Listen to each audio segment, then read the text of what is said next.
ओम नमो भगवते वासुदेवाय।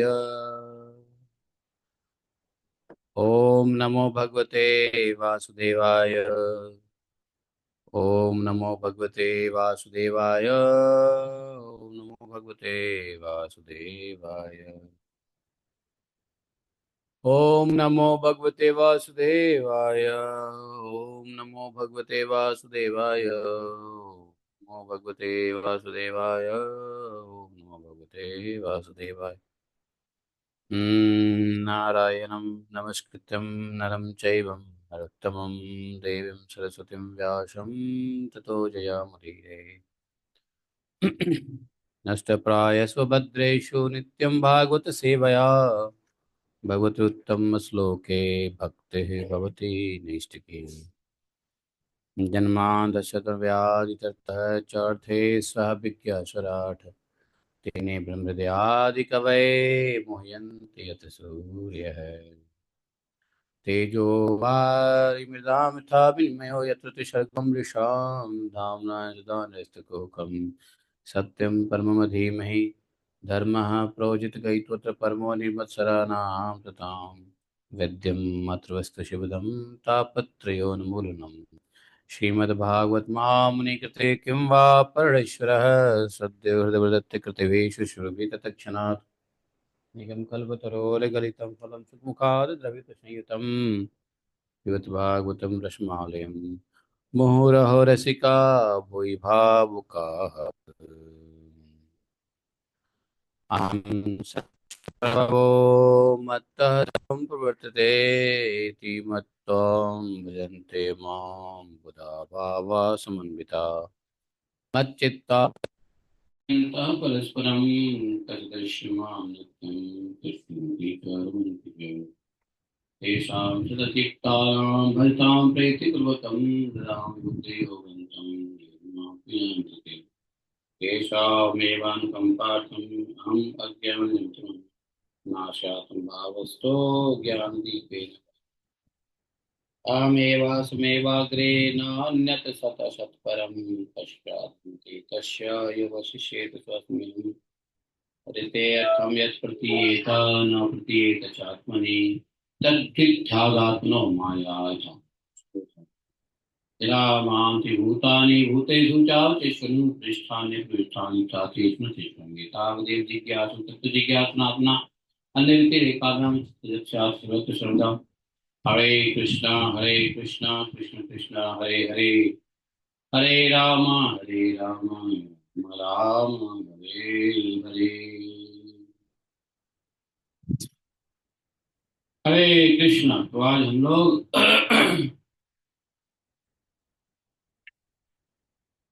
दिन की शुरुआत तो नहीं कह सकते हैं, शुरुआत तो दिन का हो चुका है, लेकिन दिन के दूसरे प्रोग्राम जो है श्रीमद् भागवत महापुराण श्रवण, वो हम लोग आज नौवें स्कंद छठे स्कंद के एकादश अध्याय 11वां अध्याय पढ़ेंगे। आज है वैशाख कृष्ण सप्तमी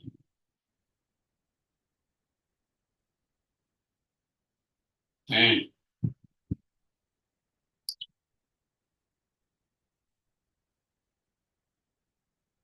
श्री सुखवाच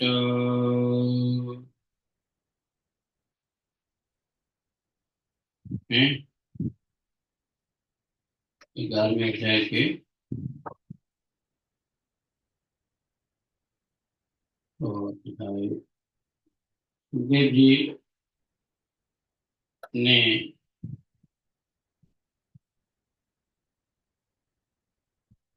कहा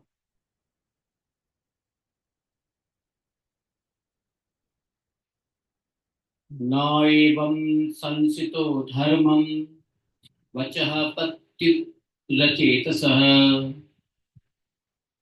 नैव गृह्णन् भयत्रस्ताः पालयन् परानप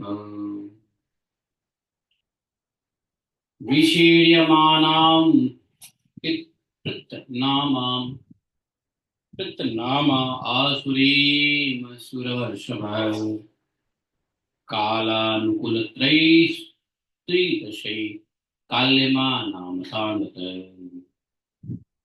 दृष्ट्वा दृष्ट्वा तप्यत संक्रुद्ध इन्द्रशत्रुः मर्षितः तन्निवार्यौ दशाराजन् निर्भक्तमुवाचः। ॐ अज्ञानतिमिरान्धस्य ज्ञानाञ्जनशलाकया चक्षुरुन्मीलितं येन तस्मै श्रीगुरवे नमः। श्रीचैतन्यमनोभीष्टं स्थापितं येन भूतले स्वयं रूपा गदामह्यं ददाति स्वपदान्तिं।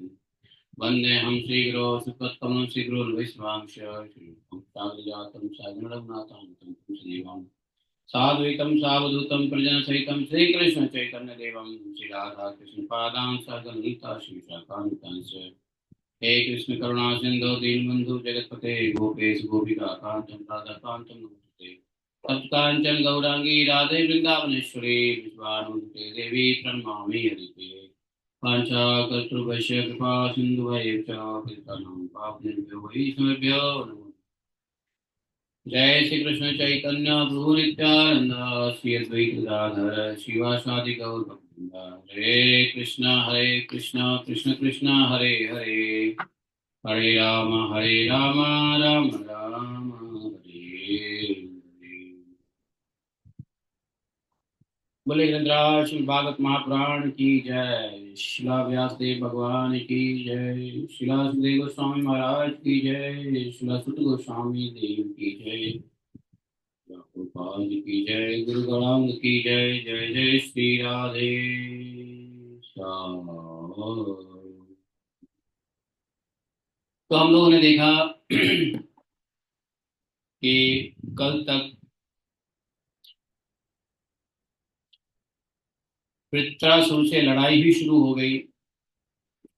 इस बार देवताओं का पलड़ा भारी पड़ गया। भगवान साथ में हैं। भगवान के आइडिया से युद्ध लड़ा जा रहा है। तो वृत्रासुर के सेना कमजोर पड़ने लग गए। उसके सेना और सेनापति भागने लगे पीछे घूम करके। वृत्रासुर ने बहुत समझाया था, ठहरो ठहरो, कहाँ भागे जा रहे हो? अरे जो जन्म लिया है वो मरेगा ही, और मृत्यु तो दो ही श्रेष्ठ है। एक तो भगवान के चिंतन में मरो, तो दूसरा युद्ध में लड़ते लड़ते, युद्ध में जूझते हुए मर जाओ। दो ही मृत्यु श्रेष्ठ है, और यही श्रेष्ठ मृत्यु का मौका मिल रहा है और तुम लोग गधे हो, भागे जा रहे हो। ऐसा कह दिया वृत्रासुर ने अपने दैत्यों को, है कि नहीं? वृत्रासुर तो बहुत समझदार भी थे, बलवान भी थे, बड़े बुद्धिमान थे वृत्रासुर। वृत्रासुर भगवान के भक्त ही थे, लेकिन शरीर कैसा है? शरीर तमोगुणी है। शरीर तमोगुण दैत्य का है, लेकिन है भगवान के भक्त। जैसे हिरण्यकशिपु, हिरण्याक्ष सब भगवान के भक्त थे, लेकिन शरीर कैसा मिला? अधो योनि, तमोगुणी शरीर मिला था। वृत्तासुर भी ऐसे ही हैं, भगवान के हैं भक्त, लेकिन हैं असुर कुल में। तो असुर कुल में भी जाने के बाद भगवान के भक्तों की जो गुण के मुताबिक वो स्वभाव, गुण के मुताबिक उनका स्वभाव बनता है, और वो दैत्य वाले कर्म करते हैं, लेकिन उनके अंदर बुद्धि भी अच्छी होती है। ऐसा नहीं बुद्धि नहीं होती है। अगर अगर आप कहोगे कि हिरण्याक्ष की बुद्धि कौन सी अच्छी थी, हिरण्यकशिपु की बुद्धि कौन सी अच्छी थी, तो आप बताओ। हिरण्यकशिपु के पास भी बुद्धि तो ठीक ठाक था ही, लेकिन वो देवताओं से वैर करता था, विष्णु से वैर करता था, क्योंकि उसका स्वभाव था, तमोगुणी में था वो, है ना? तो लेकिन बुद्धि तो बहुत था। हिरण्यकशिपु ने, आपको पता है हिरण्यकशिपु की बुद्धि कितनी अच्छी थी?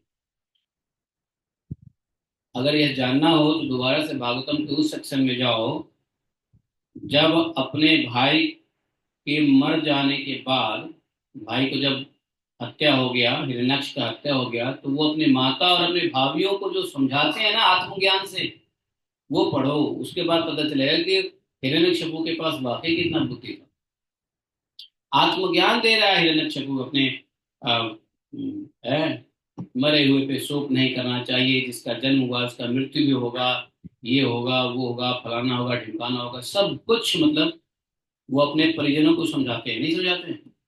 तो दैत्यों में यह बुद्धि कहाँ से आई? कहीं ना कहीं वो चेतना तो रही होगी ना, भक्त वाली चेतना, बुद्धि तो थी। वृत्तासुर में बुद्धि थी।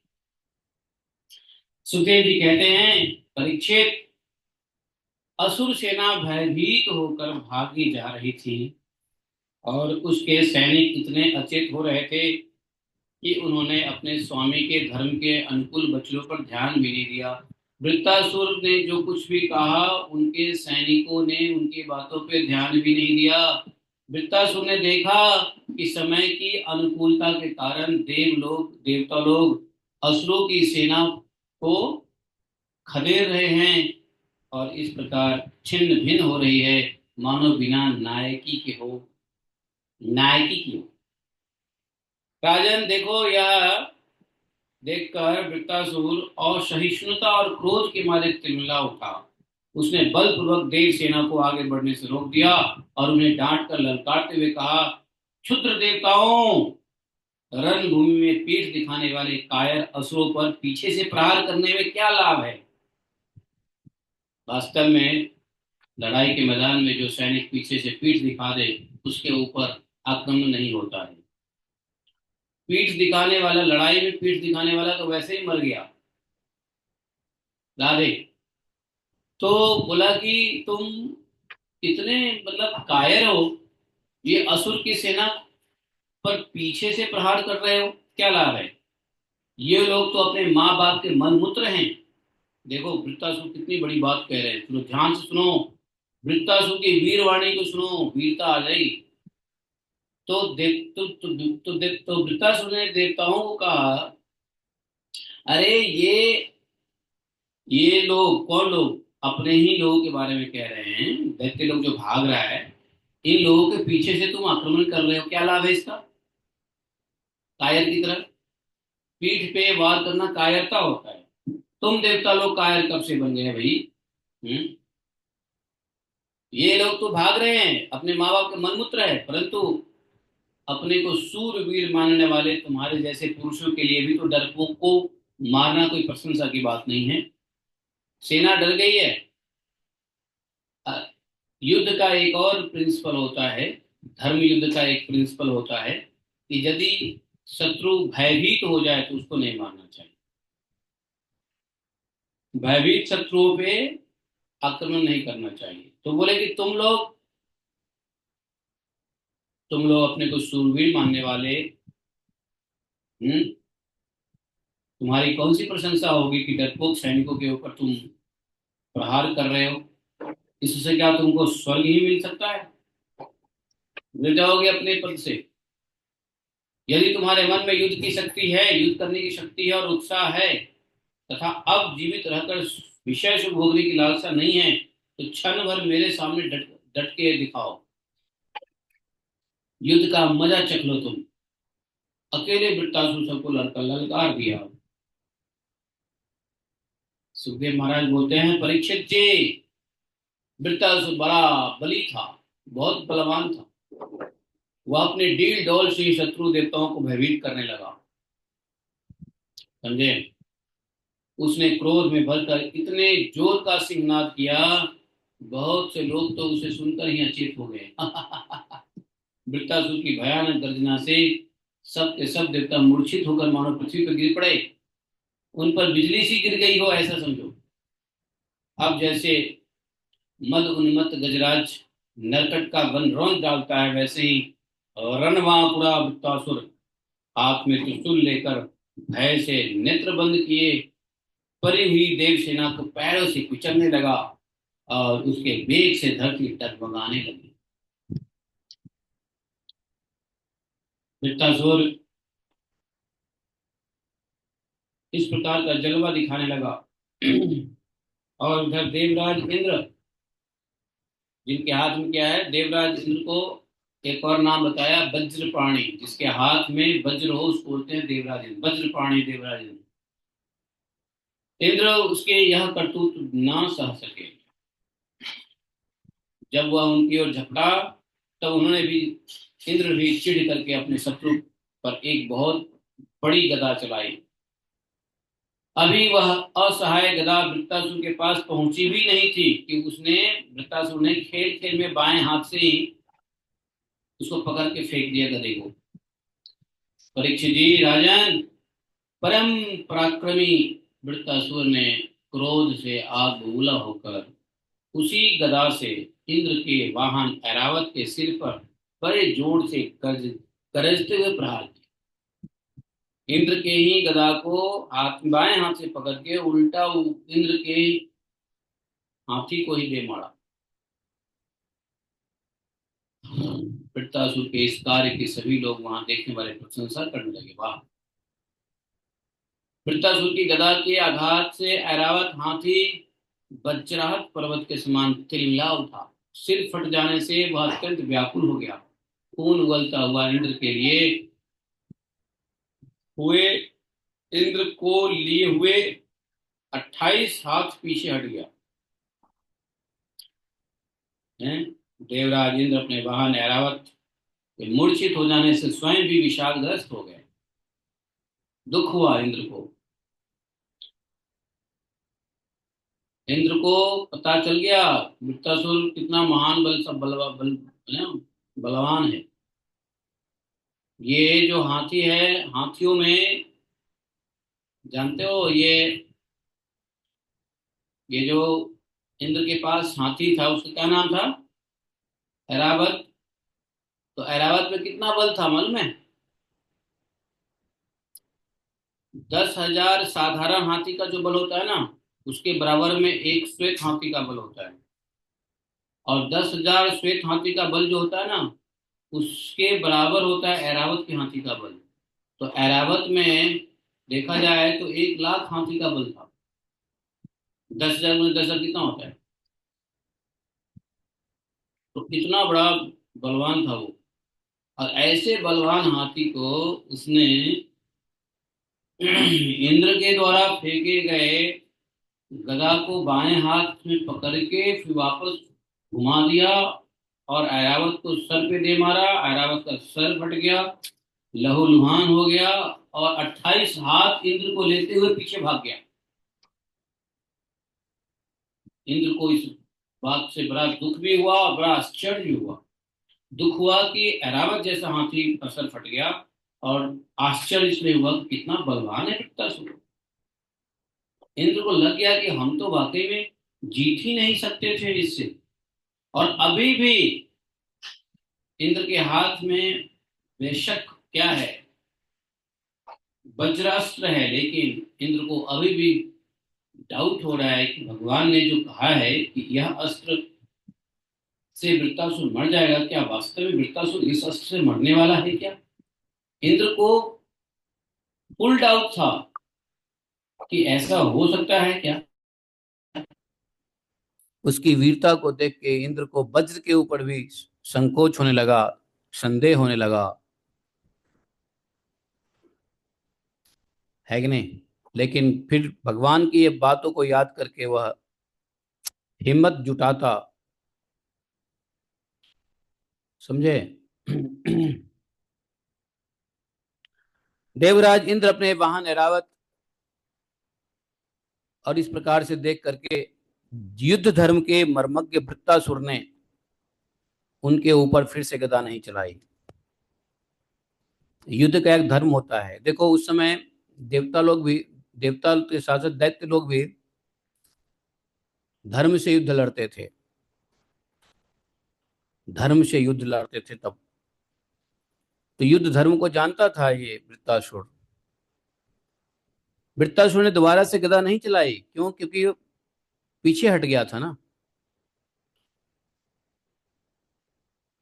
लेकिन जैसे ही इंद्र के पास एक अमृत श्रावी है, मालूम है? अमृत श्रावी हाथ के स्पर्श से इंद्र के हाथ से कहते हैं अमृत निकलता रहता है। तो अपने ही अमृत श्रावी हाथ के स्पर्श से घायल ऐरावत का कष्ट मिटा दिया, ऐरावत को ठीक ठाक कर दिया। वे फिर रणभूमि में आके खड़े हो गए, डट गए। परीक्षित जी, जब वृत्तासुर ने देखा कि मेरे भाई विश्वरूप का वध करने वाला शत्रु इंद्र युद्ध के लिए हाथ में वज्र लेकर फिर सामने आ गया है, तब उसे उनके उस क्रूर पाप कर्म का स्मरण हो आया और वह शोक और मोह से युक्त हो हंसता हुआ उनसे कहने लगा। विश्वरूप वृत्तासुर का भाई था और इसी का बदला लेने के लिए इंद्र के ऊपर चढ़ाई करता था, किया भी था।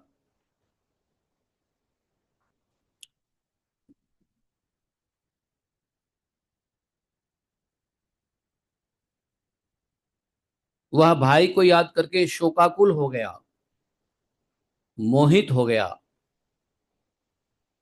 और लड़ाई तो नहीं कर रहा है, लेकिन हंसते हुए वृत्तासुर ने इंद्र को कहा, क्या कहा? वृत्तासुर ने कहा कि वृत्तोवाच, भागवत में लिखा हुआ वृत्तोवाच, दिष्टया भवान में समवस्थितो रिपुः यो ब्रह्मः गृहा भृत्रिभः च दिष्टया निर्णो अद्य अहसत्तं त्वया मुच्छूलनि भिन्न दिश चिरात्। अद्य, आज, देखो बड़े सौभाग्य की दिन है। आज मेरे लिए बड़े सौभाग्य का दिन है कि तुम्हारे जैसे शत्रु, जिसने विश्व रूप के रूप में ब्राह्मण अपने गुरु एवं भाई की हत्या की है, मेरे सामने खड़ा है। अब बताओ, वृत्तासुर इंद्र को कुछ कह रहे हैं तो इंद्र को कह रहे हैं या इंद्र को नीचे दिखा रहे हैं? इंद्र को इस यह कह करके अगर इंद्र सोचें तो नीचा दिखा रहे हैं इंद्र को, नहीं कि कितना मेरे लिए सौभाग्य की बात है कि तुम जैसा शत्रु, और कैसा शत्रु, जिसने विश्वरूप के रूप में ब्राह्मण गुरु और भाई की हत्या की। हालांकि विश्वरूप तो आदित्य के पुत्र थे ना, और उस आदित्य में इंद्र भी आते हैं। 12 आदित्य में इंद्र भी है और 12 आदित्य में विश्वरूप भी आते हैं, उनके पिताजी त्वष्टा। तो कहते हैं कि मेरे भाई की हत्या तुमने की और तुमने अपने गुरु की हत्या की, क्योंकि विश्वरूप को गुरु बना लिया था इंद्र ने, और विश्वरूप ब्राह्मण थे तो तुमने ब्राह्मण की भी हत्या की, गुरु की भी हत्या की, मेरे भाई की भी हत्या की। तुम्हारे जैसा शत्रु दुनिया में किसी को मिलेगा? देवता ऐसे काम करते हैं, देख लो। इंद्रदेव ऐसा काम किया कि ब्राह्मण ब्राह्मण को हत्या कर, भगवान ब्राह्मण को हत्या करने वाले को छोड़ते नहीं। ब्राह्मण का हत्या कर दिया, गुरु का हत्या कर दिया, भाई का हत्या कर दिया। भगवान कैसे इंद्र को छोड़ देंगे? छोड़ेंगे नहीं। ब्रह्म हत्या का तो पाप देखो, अब लगेगा, दोबारा से लगेगा। हुआ नहीं है पाप, सिर्फ पाप से मुक्त नहीं हुआ है इंद्र, समझे? पता चले 2 अध्याय बाद पता चलेगा, जब ब्रह्म हत्या उसके पीछे लग जाता है। और गुरु को मारना,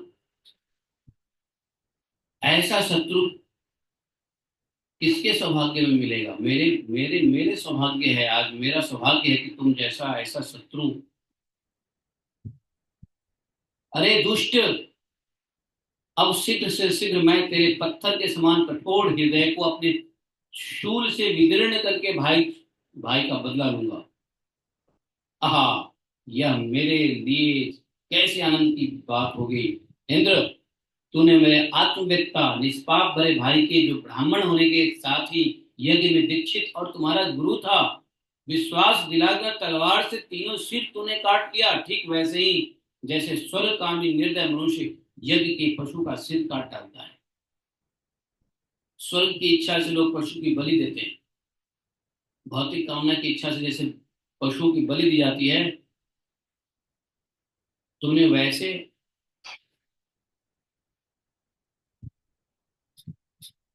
आत्मवेत्ता थे वो। विश्वरूप कौन थे? आत्मवेत्ता थे, आत्मज्ञानी थे, ब्रह्मज्ञानी थे, निष्पाप थे, ब्राह्मण थे, यज्ञ में दीक्षित हुए थे, यज्ञ कर रहे थे। तुमने गुरु बनाया था, विश्वास दिला करके तुमने तलवार से तीनों सिर काट लिया। मैं भी तेरा सिर वैसे ही काटूंगा जैसे कोई पशु बलि देने के लिए पशु का सर काट लेता हो। दया, लज्जा, लक्ष्मी और कीर्ति तुझे तो छोड़ चुकी है। वृत्तासुर ने कहा इंद्र को, दया, लज्जा, लक्ष्मी, कीर्ति तुमको छोड़ चुकी है। तूने ऐसे नीच कर्म जो किए हो, जिनकी निंदा मनुष्यों की बात क्या राक्षस तक करते हैं। आज मेरे त्रिशूल से तेरा शरीर टुक टुक हो जाएगा, टुकड़े टुकड़े हो जाएगा, बड़े कष्ट से तेरी मृत्यु होगी। तेरे जैसे पापी को आग भी नहीं जलाएगी, तुझे तो गीध नोच नोच कर खाएंगे बस। ये अज्ञानी देवता तेरे जैसे नीच और क्रूर के अनुयायी बनकर मुझ पर शस्त्रों का से प्रहार कर रहे हैं। मैं अपने तीखे त्रिशूल से उनकी गर्दन काट डालूंगा और उनके द्वारा गणों के सहित भैरवादी भूतनाथों को बलि चढ़ाऊंगा। वीरेंद्र, यह भी संभव है कि तू मेरी सेना को छिन्न भिन्न करके अपने वज्र से मेरा सिर काट ले। युद्ध है, या तो मैं जीतूंगा या तू जीतेगा। यदि तू जीत गया, ये संभव है कि तू मेरा सर काट लेगा वज्र से। तो अपने लिए क्या बोल रहा है वृत्तासुर? इंद्र के लिए तो बता दिया कि इंद्र कैसा पापी है, ब्रह्म हत्यारा है, ब्राह्मण हत्यारा है, गुरु हत्यारा है, कितना नीच है, कितना नीच दिखाया इंद्र को। इंद्र को श्री, ऐश्वर्य, लक्ष्मी सब सब कुछ इंद्र का लूट गया था। लेकिन वृत्तासुर अब कह रहे हैं कि यदि अगर मैं मारा गया, हो सकता है कि तू अपने वजह से मेरा ही गला काट डाले, ये भी हो सकता है। तब तो मैं अपने शरीर की पशु बलि पक्षियों को समर्पित करके, मैं अपने शरीर की बलि पशु पक्षियों को समर्पित करके कर्म बंधन से मुक्त हो महापुरुषों की चरण रज का आश्रय ग्रहण करूंगा। जिस लोक में महापुरुष जाते हैं वहां पहुंच जाऊंगा मैं। तू तू देख, तू अपना सोच, तू जैसा पापी मरेगा तो कहाँ जाएगा? मैं मरा तो मैं तो अपने शरीर की बलि देकर के पशु पक्षियों को खाने के लिए मैं कर्म बंधन से मुक्त हो जाऊंगा। महापुरुषों की चरण रज का आश्रय ग्रहण करूंगा। जिस लोग महापुरुष जाते हैं वहां पहुंच जाऊंगा मैं। देवराज, मैं तेरे सामने खड़ा हूं, तेरा शत्रु हूं। अब तुम मुझ पर अपना अमोघ वज्र क्यों नहीं छोड़ता? चला तो वज्र, तो यह संदेह मत कर। जैसे तेरी गदा निष्फल हो गई कृपण पुरुष से की हुई याचना के समान, यह वज्र भी वैसे ही निष्फल हो जाएगा। तो ये वज्र कैसे मिला था इंद्र को? भिक्षा में मिला था, भीख मांगा था नहीं। वही बोला कृपण पुरुष से की हुई याचना के समान यह वज्र भी वैसे ही निष्फल हो जाएगा। तो चला, तू संदेह मत कर। अब वाकई में इंद्र को लग गया था कि मैंने इतना बड़ा गदा फेंका, उसको बाएं हाथ में उठा के मार दिया। अब इंद्र डर के मारे शायद चला नहीं रहे वज्र। इंद्र को भरोसा ही नहीं हो रहा है कि कहीं ऐसा तो ना हो कि गधे की तरह ये वज्र ही फिर से, हो सकता है बाएं हाथ नहीं दाएं हाथ से घुमा करके अगर हम पे चला दिया तो हम ही मर जाएंगे इससे, है ना? ये तो वज्र है, दधीचि मुनि का है, जिसके ऊपर जाएगा उसका सर कटेगा, चाहे कोई भी हो। तो इंद्र को ये डर लग रहा था कि अगर वज्र में चलाऊंगा, कहीं ये मेरे से वज्र छीन करके मेरे सर पे गले पे ना डाल दे। दधीचि मुनि इसके हड्डी से बने हुए हैं, उनके सामने तो कोई किसी का गला आएगा वो काट देगा, कहीं हम ही ना मर जाएं। हमें ही न मार डाले। ये संदेह शायद हो रहा था इंद्र को, जब तो ये वृत्तासुर बोले तू संदेह मत कर, तू संदेह मत कर कि तेरा वज्र तेरे गदे की तरह ही निष्फल हो जाएगा। ऐसा तू संदेह क्यों करता है? चल उठ, मैं सामने तेरे खड़ा हूं ना, आक्रमण कर अपने वज्र से। इंद्र, तेरा यह वज्र श्री हरि के तेज और दधीचि ऋषि के तपस्या से शक्तिमान हो रहा है। अब देखो, एक शत्रु अपने शत्रु सेना नायक को उसके आयुध का बल बता रहा है। वृत्तासुर शत्रु है इंद्र का, लेकिन फिर वृत्तासुर इंद्र को उसके वज्र का एहसास दिला रहा है कि वज्र कैसा है। अरे भाई, ये वज्र साधारण नहीं है, ये वज्र भगवान के तेज और दधीचि ऋषि के तपस्या से शक्तिमान है हो रहा है।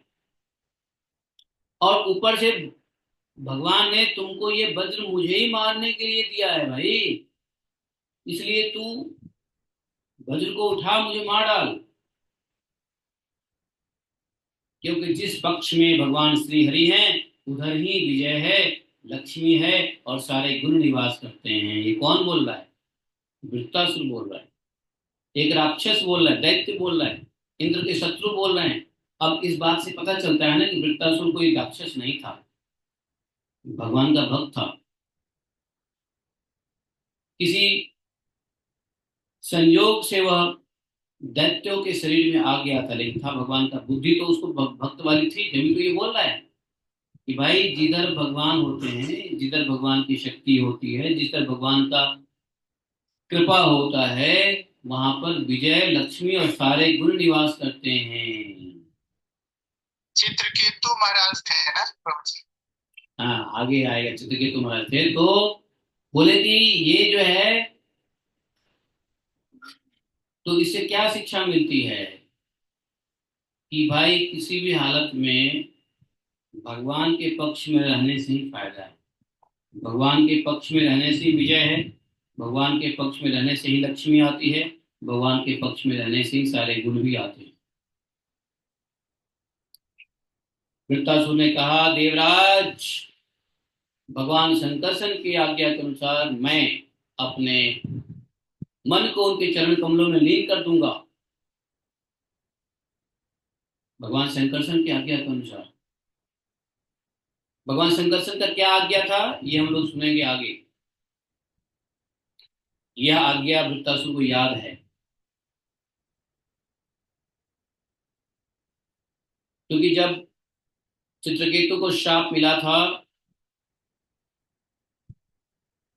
तो उन्होंने अपने आराध्य को स्मरण किया और उन्होंने कहा था कि चिंता मत कर, उस योनि में जाने के बाद भी तेरा कल्याण ही होगा, तो ऐसे कर लियो। वो आज्ञा दे चुके थे। बोले कि मैं तो भगवान शंकर की आज्ञा के अनुसार मैं अपने मन को भगवान के चरण कमलों में लीन कर दूंगा। तेरे वज्र का मुझे, तेरे वज्र का वेग मुझे नहीं, मेरे विषय भोग रूप फंदे को काट डालेगा। तेरा वज्र मुझको तो ही ना मारेगा, मेरा विषय भोग रूप ये जो शरीर है, और मैं शरीर त्याग कर क्या करूंगा, इस शरीर, ये जो शरीर है, दैत्य का शरीर कुछ अधिक ही विषय भोग का होता है। और जो विषय भोग करे मनुष्य, वो दैत्य समान ही होता है। बोले कि ये विषय भोग रूप तुम्हारा तुम्हारा जो वज्र है, मुझे नहीं, मेरे विषय भोग रूपी फंदे को काट डालेगा। मेरा तो फायदा ही फायदा है, और मैं यह शरीर त्याग करके क्या करूंगा, मुनि जन उचित गति प्राप्त करूंगा। मैं तो भगवान के चरण शरण को प्राप्त करूंगा। तू क्या करेगा? तू तो इंद्र बन करके पता नहीं कब तक यहीं पे रहेगा, काम क्रोध लोभ मोह में फंसा रहेगा। मेरे बाद और कोई दैत्य आएंगे, तेरे को धमकाएंगे, तेरे को बहिष्कृत करेंगे, तेरी पत्नी को उठा के ले जाएंगे, तेरा धन लूट लेंगे, तू दैत्यों से लड़ते लड़ते पागल हो जाएगा, तेरी तो मुक्ति होने वाली नहीं है। मैं तो चलता बनूंगा। इंद्र को बता रहे हैं। सही बात है, इंद्र को थोड़ी ना मुक्ति मिलने वाली है इतनी जल्दी। इंद्र को तो एक पूरी मनवंतर तक चलना है, एक मनवंतर में एक इंद्र रहता है नहीं। तो बोले कि मैं तो भैया चला मुनि मुनि जन उचित गति प्राप्त करूंगा, मेरे तो अच्छे हैं, तुम्हारे इस वजह से विषय भोग कट जाएंगे। जो पुरुष भगवान से अनन्य प्रेम करते हैं उनके निजजन हैं, उन्हें वे स्वर्ग पृथ्वी अथवा रसातल की संपत्तियां नहीं देते हैं। जो भगवान से अनन्य प्रेम करते हैं उनको स्वर्ग पृथ्वी और रसातल की संपत्ति नहीं देते हैं, क्योंकि उनके परमानंद की उपलब्धि तो होती ही नहीं है। पर स्वर्ग से पृथ्वी पृथ्वी का राज्य भोग मिल जाए, स्वर्ग मिल जाए, रसातल की संपत्ति मिल जाए, यह परमानंद नहीं दे सकता है।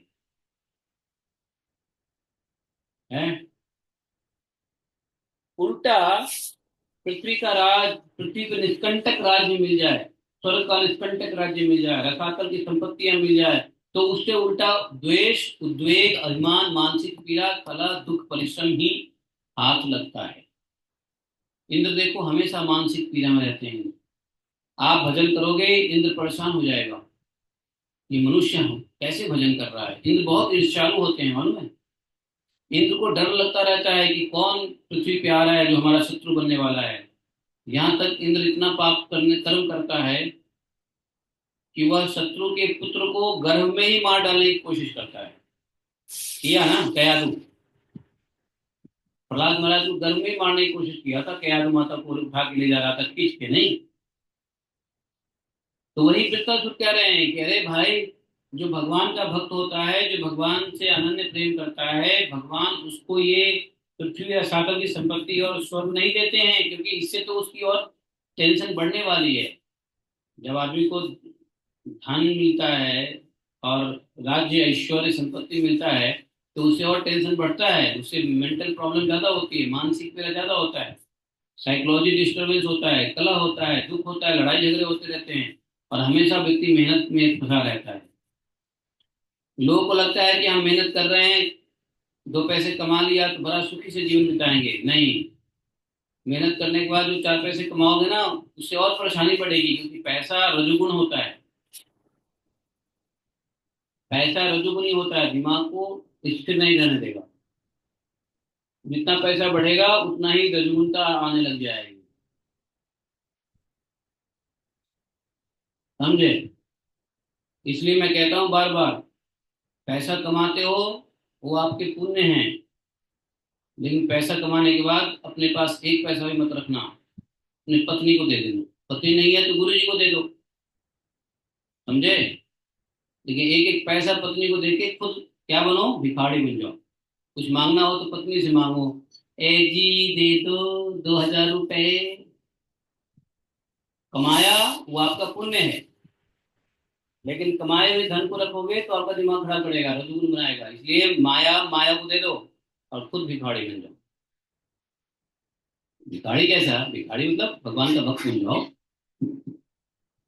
पैसा अपने पास मत रखो, बहुत गंदी चीज है ये। बता रहे हैं, ये कह रहे हैं उल्टा, इससे द्वेष होगा, द्वेष होगा, अभिमान बढ़ेगा, मानसिक पीड़ा बढ़ेगी, कलह बढ़ेगा, दुख बढ़ेगा, परिश्रम, ये सब परेशानी हो जाती है, संपत्तियां मिलती हैं तो।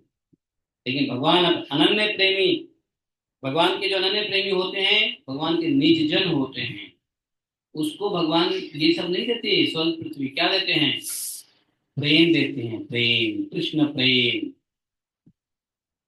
समझे। तो हमको क्या मिलेगा, हम तो भैया भगवान की भक्ति में चले जाएंगे, हमारा तो कल्याण होने वाला है। तू अभी भी रो रहा है, जीतने के बाद भी तू रोएगा। तुमको लगता है कि भगवान ने तेरे को वज्र दे दिया है, वज्र से तू मेरे को जीत लेगा, अपना संकट नाश हो जाएगा तेरा, तेरा संकट कभी नाश नहीं होने वाला। अब वास्तव में इंद्र का संकट कभी नाश नहीं होता है, हमेशा दैत्यों का भय बना रहता है, समझे। पृथ्वी लोक पे कोई भी तपस्या करने लग जाए तो इंद्र को लगता है मेरा पदवी ही छीन लेंगे, इंद्र पागल हो जाता है, व्याकुल हो जाता है इंद्र। तो वही वृत्तासुर कह रहे हैं कि तुमको क्या लगता है, ये तुमको भगवान ने जो अस्त्र शस्त्र दे दिया है, जिसे तुम हमको मार करके इंद्र लोक का राज्य सुख भोगोगे, उस राज्य सुख भोगने से तुमको क्या मिलने वाला है। उल्टा तुम बहुत परेशान हो जाओगे, मन पागल हो जाते थे तुम्हारा। तो भगवान अपने भक्तों पे को कभी संपत्ति नहीं देते, हाँ, धन संपत्ति अपने भक्तों को नहीं देते हैं। धन संपत्ति तो उसे किए हुए पुण्यों का फल है।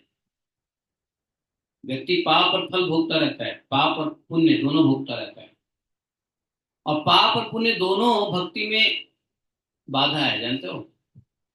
कभी कभी हम लोग इसलिए भक्ति नहीं कर पाते हैं क्योंकि बहुत ज्यादा धन आ गया है, बिजनेस संभालना है। हैं, अब भजन छोड़ करके बिजनेस संभालना है, या भजन छोड़ करके दान देने जाना है, भजन को छोड़ करके समाज की सेवा करनी है। तो समाज की सेवा करना तो पुण्य है, लेकिन उसी पुण्य की वजह से आपका भजन भी तो छूट रहा है। तो भजन जो है, भगवान का जो भजन है, भक्ति है, पुण्य से भी, पुण्य भी भगवान की भक्ति से दूर ले जाता है, और पाप भी भगवान की भक्ति से दूर ले जाता है। इसलिए पुण्य और पाप दोनों भगवान की भक्ति से दूर ले जाता है। समझे। धन संपत्ति का आना भी, धन धन संपत्ति का आना क्या है, पुण्य है। आपने पुण्य किए हैं जब तो आपको धन संपत्ति प्राप्त हुआ है। लेकिन वह धन संपत्ति यदि आपको भगवान की भक्ति में नहीं लगाता है, तो वही पुण्य आपका भगवत भक्ति से दूर ले जा रहा है। तो पुण्य और पाप दोनों हमारे लिए रोड़ा है। रोड़ा, रोड़ा समझते हो, ऑब्स्टिकल। तो कभी हमारे पाप आ जाते हैं बीमारी के रूप में, कभी हमारे पुण्य आते हैं धन संपत्ति ऐश्वर्य के रूप में, और हमको भगवान की भक्ति से बहुत दूर रखते हैं। तो ऐसा पुण्य भी भक्ति के लिए पाप ही जैसा हुआ ना। है? इसको पुण्य कहेंगे जो भगवान की भक्ति से दूर ले जाए, वो पाप जैसा ही हुआ। तो जिसको हम पुण्य समझते हैं वो पाप ही है यदि भगवान की भक्ति की से विमुख करता है तो इंद्र को वृत्तासुर इतना गहराई की बात कर रहे हैं कि आप सोच नहीं सकते हो कि आप समझ जाओ कि ये कोई गति थोड़ी है। आगे कहते हैं कि इंद्र सुन मेरी बात, हमारे स्वामी अपने भक्त के अर्थ धर्म और काम संबंधी प्रयास को व्यर्थ कर दिया करते हैं। हमारे स्वामी, वृत्तासुर अभी है या दैत्य है, लेकिन उसको पता है कि वो भगवान का भक्त था। तो कह रहा है कि हमारे स्वामी भगवान अपने भक्त के अर्थ धर्म और काम संबंधी सभी प्रयासों को नाश कर देते हैं। और सच पूछो तो इसी से भगवान की कृपा का अनुमान होता है। जब व्यक्ति का धन नाश हो जाए, जब व्यक्ति का ये सो कॉल्ड पुण्य नाश हो जाए, काम संबंधी प्रयास जो भी प्रयास करे, भगवान की भक्ति छोड़ के जो भी प्रयास करे, भगवान नाश कर देते हैं। और ऐसा करें तो भगवान की कृपा समझो। समझे। किसी की नौकरी छूट जाती है, किसी के फैक्ट्री में आग लग जाता है, कोई कितना मेहनत करता है सब विफल हो जाता है, कितना भी पैसा कमाने की कोशिश करे विफल हो जाएगा। अगर ऐसा हो रहा है तो भगवान की कृपा समझनी चाहिए। ये भगवान की ये नहीं, लोग क्या करते हैं छाती पीट लाते, दैया रे दैया, दिया रे दिया, मैं ही था भगवान, ए रे बाबा, ए रे दैया, मैं ही था तुम्हारे लिए। है, मेरे को ही सारा रोग बला देना था, मेरे को ही मेरी नौकरी छीननी थी, मेरा ही नुकसान करना था, मेरी फैक्ट्री में आग लगाने थे तुमको, हैं, मैं ही मिला था। अरे भैया, भगवान की कृपा हो रही है। यदि फैक्ट्री में आग लग रहा है, नौकरी छूट रही है, धन का नाश हो रहा है, तो भगवान की कृपा हो रही है। वो वृत्तासुर कह रहे हैं कि हमारे स्वामी की कृपा ऐसे ही अनुमानित होता है, ऐसी यह अनुमान, कृपा का अनुमान होता है जब किसी का प्रयास व्यर्थ कर देते हैं, पुण्य नाश कर देते हैं, अर्थ का नाश कर देते हैं। है कि नहीं? क्यों? क्योंकि वह व्यक्ति भगवान की भक्ति छोड़ के जा रहा है करने के लिए, तो भगवान उसको भक्ति में लाना चाहते हैं, इसलिए उसका नाश कर रहे हैं। कहते हैं कि ऐसा हमारे स्वामी का, भगवान का ऐसा करना कृपा प्रसाद है, अकिंचन भक्तों के लिए ही अनुभव गम्य है। यह कृपा होता है भगवान का। और जो भक्त अकिंचन है उस वही इसको अनुभव करते हैं। जब तक अकिंचन भक्त नहीं बने रहते हैं तब तक भगवान की ऐसी चाल, कृपा नहीं दिखती है। लगता है कि भगवान ने कितना हमारे को परेशान कर रहे हैं, भगवान कितना हमारे को है, हमारे प्रति कितना कठोर हो गए भगवान है। बट जब वह भक्त अकिंचन बन जाता है, भक्ति में डूब जाता है, तो उसको लगता है अरे नहीं, ये तो अच्छा किया हमारे लिए भगवान ने। है कि नहीं? जब लोगों की बात क्या कहूँ, मैं अपनी बात बता देता हूँ थोड़ा। जब मैं खूब मेहनत करता था, खूब मेहनत करता था, तो परेशान ही रहता था, हाथ में कुछ नहीं आता था, सिर्फ मेहनत ही मेहनत करते थे, हाथ में कुछ नहीं आता था, जीरो बट्टा नील। यहाँ भागना वहां भागना, ये पढ़ाई करना वो पढ़ाई करना। मतलब मैं ऐसा बंदा था कि ये पढ़ लो तो ऐसी नौकरी मिल जाएगी, ये पढ़ लो तो ऐसी नौकरी मिल जाएगी, ये पढ़ लो तो ऐसी, मतलब 75 पढ़ाई कर डाली इसलिए कि बढ़िया नौकरी मिल जाए। भगवान ने कहा बेटा तू कितना भी तो पढ़ ले, तेरी नौकरी तेरे को तो देना ही नहीं मेरे को। समझे, सच बता रहा हूँ। अब मैं अपनी बुद्धि जितना चलाता था, भगवान वो 10 कदम आगे बढ़ के उसको नाश कर देते थे। अच्छा, फिर दिमाग में आया, अरे ये योगा कर लेता हूँ, योगा का जमाना है, योगा में कमाऊंगा, खूब पैसे कमाऊंगा, योगा सीख लिया। पता चल भगवान ने उसको ही वैनिश कर दिया, खत्म दौड़ है। फिर ये पढ़ाई कर लो वो पढ़ाई कर लो, चलो डॉक्टरी कर लेते हैं, डॉक्टरी कर लेते तो बढ़िया पैसे कमाएंगे, भाड़ में जाए डॉक्टरी। भगवान ने कहा बेटा है ये सब कुछ नहीं होने वाला है, तू वही करेगा जो मैं चाहता हूँ। है, इतना भगाया, अपनी बुद्धि से इतना भागते रहे भागते रहे भागते रहे, देश दुनिया कहाँ कहाँ गए, इंडिया में भी, साउथ ईस्ट नॉर्थ वेस्ट। बताओ, भारत के टॉप 10 इंस्टीट्यूशन में हमने पढ़ाई करी, एकेडमिक, योगा हो चाहे एमबीए हो चाहे कोई भी, टॉप 10 इंस्टीट्यूशन में, बल्कि टॉप 5 में थे वो। है, आईसीएफआई टॉप 5 में है, मालूम है, उस समय था, टॉप 5 में था आईसीएफआई, चार्टर्ड फाइनेंस इंस्टीट्यूट। तो कहने का मतलब यह है कि कितना भी बुद्धि चला लिया, फिर हुआ कि चलो दुबई चल लेते हैं, वहां दुबई में बहुत पैसे मिलते हैं, भगवान ने कहा आ जा बेटा दुबई, दुबई से भी ऐसी लात लगाई, वापस जा। सच बता रहा हूँ, ये बिल्कुल ये वृत्तासुर की बात हमको फिट बैठता है मेरे ऊपर भी, कि आदमी हमारे तरह कितना सोचता रहता है। और मान लो किसी व्यक्ति को भगवान ने नौकरी दे दी, हमारे साथ में कंपटीशन तैयारी करने वाले बहुत लोग थे, समझे। तो एक बैंक का एग्जामिनेशन था, बैंक का एग्जामिनेशन कंपटीशन था, तो कंपटीशन में हमने भी पास कर ली, हमारे साथ के और भी लोगों ने पास किए जो तैयारी कर रहे थे दिल्ली में। तो हमको पंजाब नेशनल बैंक मिला, पीएनबी, उसकी स्टाफ ट्रेनिंग भी हुई, स्टाफ ट्रेनिंग के दौरान ही मैं छोड़ के आ गया। बाकी लोग जो अभी कंटिन्यू कर रहे हैं, फल फूल रहे हैं, बढ़िया से अच्छी सैलरी ले रहे हैं, हम छोड़ के आ गए, पता नहीं क्या दिमाग में आई बात, छोड़ के आ गए। तो कहने का मतलब ये है कि अगर हम कहीं किसी प्रोफेशन में सेट कर जाते तो शायद हम यहाँ ना आ पाते, दुखी हो जाते, पर दुखी हो जाते। सही बोल रहा हूँ, है, मैं भी दुखी हूँ। अरे सुनो, आईएएस की तैयारी किया, यूपीएससी की तैयारी किया, और सुनो आप लोग, आप ये पहली बार मैं माइक पे ये बात बोल रहा हूँ, यूपीएससी का मैं प्रीलिम्स निकाल लिया, यूपीएससी का मेंस भी निकाल लिया, और मैं नहीं गया वहां पे। बताओ कोई यूपीएससी छोड़ सकता है क्या? यूपीएससी की प्रीलिम्स और मेंस निकालने के बाद कोई छोड़ सकता है यूपीएससी? मैं छोड़ के बैठा हुआ हूँ, ऐसा पागल हूँ मैं, मेरे साथ कहते हैं आप इंटरव्यू में जाते तब भी आप पास हो जाते हैं।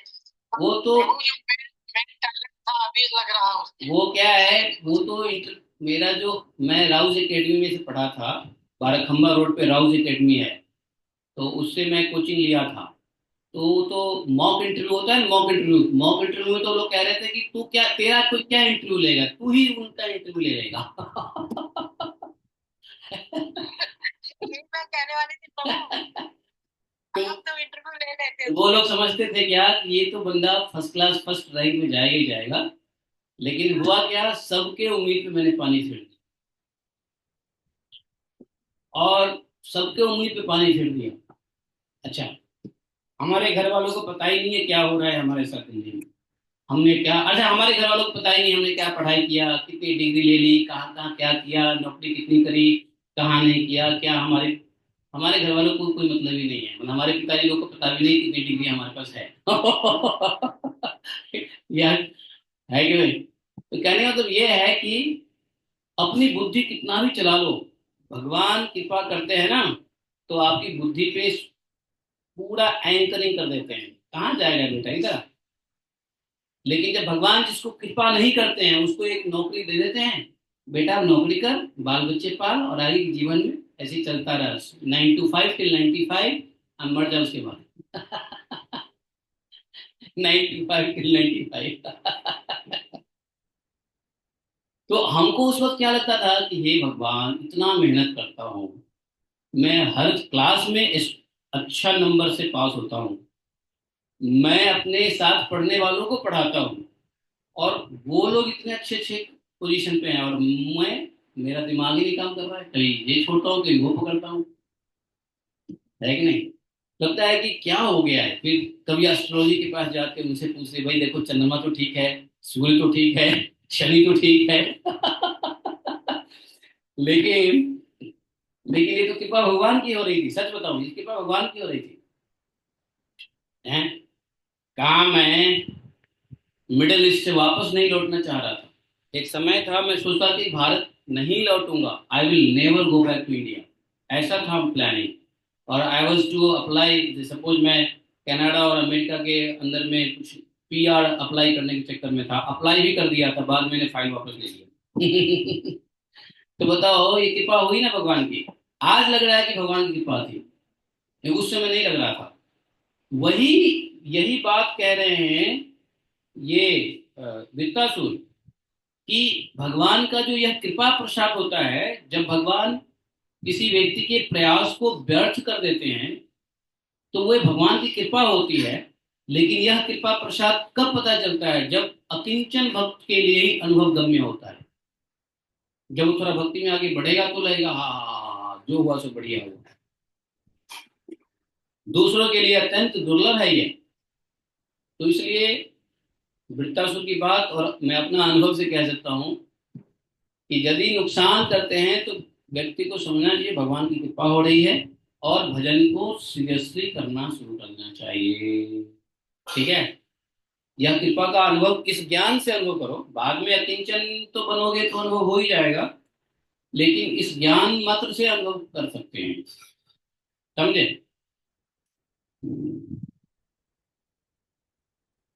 तो हमारी दुकान नहीं चली, हमने कई रंग बिरंग दुकान खोला, शटर खोला, सब बंद हो गया, ताला लॉक हो गया।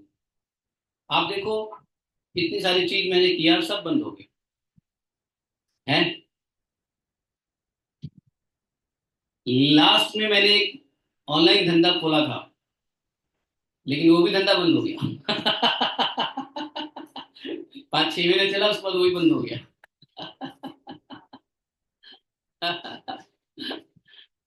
तो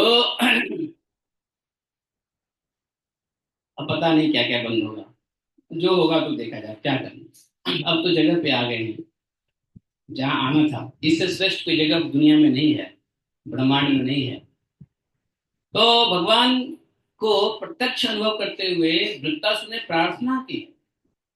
अब जब ये वृत्तासुर बोल रहे हैं देवता को, अब वृत्तासुर जब ये बोल रहे हैं देवताओं को, इंद्र को कह रहे हैं, तो ये भगवान की बातें आ गई ना। तो वृत्तासुर ने आंख बंद किया, आंखों में आंसू आया, और भगवान को याद करने लगा वृत्तासुर। वृत्तासुर भगवान को याद करते हुए क्या बोला, आ हा, बोला 24वें श्लोक में देखो, भगवान को कहता है, अहम हरे तब पादैकमूलम दासानुदासो भवितास्मि भूयः मनः स्मरेता सुपतेः गुणांस्ते गृणीत वाक् कर्म करोतु कायः न नाक पृष्ठं न च पारमिस्थ्यं न सार्वभौमं न साधिपत्यं न योग सिद्धि पुनर्भवं वा समंजस्त्वा विरहयतांचले अजात पक्षा इमात्रं खगाः अस्तन्यं यथावत्सराः क्षुधार्ताः प्रियं प्रिय एव विषितं विषन्ना मनो अरविंदाक्ष दृक्षते त्वाम्। बड़ा अच्छा प्रार्थना किया है। युद्ध के मैदान में शत्रु के सामने शत्रु को उपदेश दे करके वृत्तासुर भगवान को याद किया है कहा है क्या, अहम हरे तव पादैक मूलम, हे प्रभु आप मुझ पर ऐसी कृपा कीजिए कि अनन्य भाव से आपके चरण कमलों के आश्रित सेवकों की सेवा करने का अवसर मुझे अगले जन्म में भी प्राप्त, ऐसी कृपा कीजिए। और कोई भाव ना आए, सिर्फ आपके चरण शरण के आश्रित भक्तों की सेवा करने का अवसर मुझे अगले जन्म में भी प्राप्त हो। अगले जन्म में भी का क्या मतलब, इस जन्म में भी प्राप्त हुआ था, हाँ इस जन्म में भी प्राप्त हुआ था, अगले जन्म में भी प्राप्त हो। हे प्राण वल्लभ, मेरा मन आपके मंगलमय गुणों का स्मरण करता रहे, मेरी वाणी आपके मंगलमय गुणों का गान करता रहे, और मेरा शरीर आपकी सेवा में ही लगा रहे। मन भी आपके स्मरण में, वाणी भी आपके ही गायन, और शरीर भी आप ही के सेवा में लगा रहे। कितना बढ़िया। बताओ ये दैत्य कर सकता है? वृत्तासुर जैसा कोई दैत्य हो सकता है क्या? बाकी दैत्य को हमने देखा, वृत्तासुर बड़ा विशेष दैत्य है, जो दैत्य के शरीर में रह के भगवान की प्रार्थना कर रहा है। हिरण्यकशिपु तो जब तक जिंदा रहा भगवान के बारे में कुछ स्वीकार ही नहीं किया, भगवान को मरते दम तक स्वीकार नहीं किया। जब तक नरसिंहदेव भगवान आके उसके पेट को चीर के मार नहीं दिए, तब तक उसने भगवान को स्वीकार ही नहीं किया। यहाँ तो वृत्तासुर ऐसे दानव दैत्य हैं जिनको भगवान के प्रति इतना याद, उसको पूर्व जन्म की भक्ति याद है जब वो चित्रकेतु था। हम्म इसलिए भागवतम में वृत्तासुर की कथा को इंपॉर्टेंस दिया गया है कि वृत्तासुर कोई साधारण नहीं था।